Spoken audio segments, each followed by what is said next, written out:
जळगाव जिल्ह्यातील चाळीसगाव तालुका हा आजही या ठिकाणी दमदार पावसाच्या प्रतीक्षेमध्ये आहे. आपण बघू शकतो की या ठिकाणी 55 ते 60% ज्या पेरण्या आहे या ठिकाणी झालेल्या आहे आणि एकंदरीत उर्वरित ज्या पेरण्या आहे या ठिकाणी अजूनही झालेल्या नाही.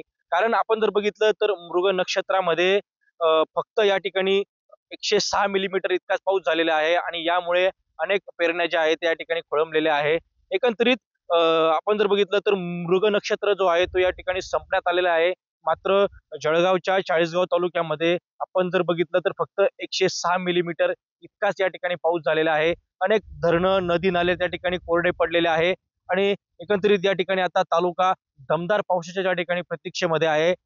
आपण जर बघितलं तर या वर्षी शेतकरी जे आहे त्या ठिकाणी मका पिकाकडे जास्त त्यांचा त्यांचा कल या ठिकाणी वळलेला आहे. कारण गेल्या वर्षी कपाशी पिकामधून त्या ठिकाणी भरघोस उत्पन्न शेतकऱ्यांना मिळालं नाही. कपाशीला पाहिजे तसा भाव त्या ठिकाणी शेतकऱ्यांना मिळालेला नाही. त्यामुळे या वर्षी मक्याचं जे पीक आहे ते या ठिकाणी जास्त प्रमाणात या ठिकाणी लावले जात आहे.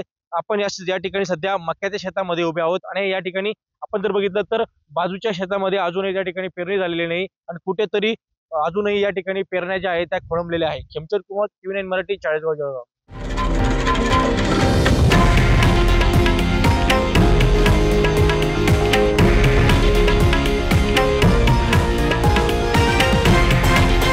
हे आहे देशातील नंबर 1 न्यूज नेटवर्क आणि आपण पाहत आहात TV9 मराठी, एकमेव.